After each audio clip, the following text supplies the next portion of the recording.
Assalamualaikum, hai semua viewers. Okey, hari ni Kak Zada nak share resepi ayam rempah bawang. Panaskan minyak di periuk ke, di kuali ke. Okey, ini yang tadi bawang, 3 biji bawang besar kita hiris ataupun kita mayang.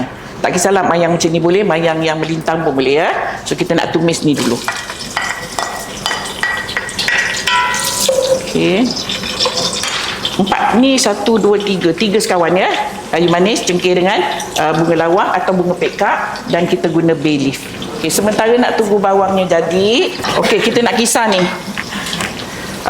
Lada hijau, daun pudina, halia, bawang putih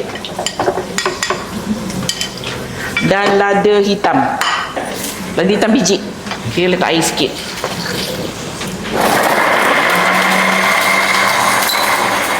Blend sampai dia halus lah. Okey, dia dah jadi macam ni ya puan. Tapi jangan diangkat. Terus masukkan yang kita kisar ni tadi ya. Okey, ni kita tumis, sambil-sambil ni kita tumis ya puan. Kita tumis ni sampai dia pecah minyak. Maksudnya lada hijau tadi kita tumis bersama dengan daun pudina, kita nak dapatkan wangi. Yang ini kena lama sikit tumis ya. Kena pastikan lada hijau tu masak. Okey, ni dah cantik dah. Ya, warnanya dah hijau gelap. Saya nak masukkan tomato. Tomato cari buah tomato yang masak. Kita nak masukkan semua rempah ni.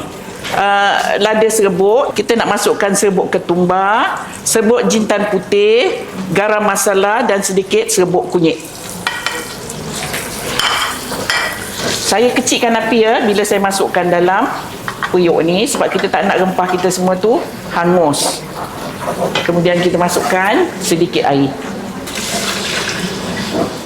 Okey, kita masukkan, kita gaul sekejap ya bagi masak rempahnya. Saya nak masukkan garam. Okey, kita nak masukkan ayamnya ya. Ayam ni Kak Zada dah goreng bersama dengan sedikit garam kunyit. Goreng sampai masak tetapi jangan garing. Kalau garing nanti bila jadi lauk dia jadi keras. Ayam tu keras. Okey, kita masukkan semua. Inilah. Okey, kita balik-balik.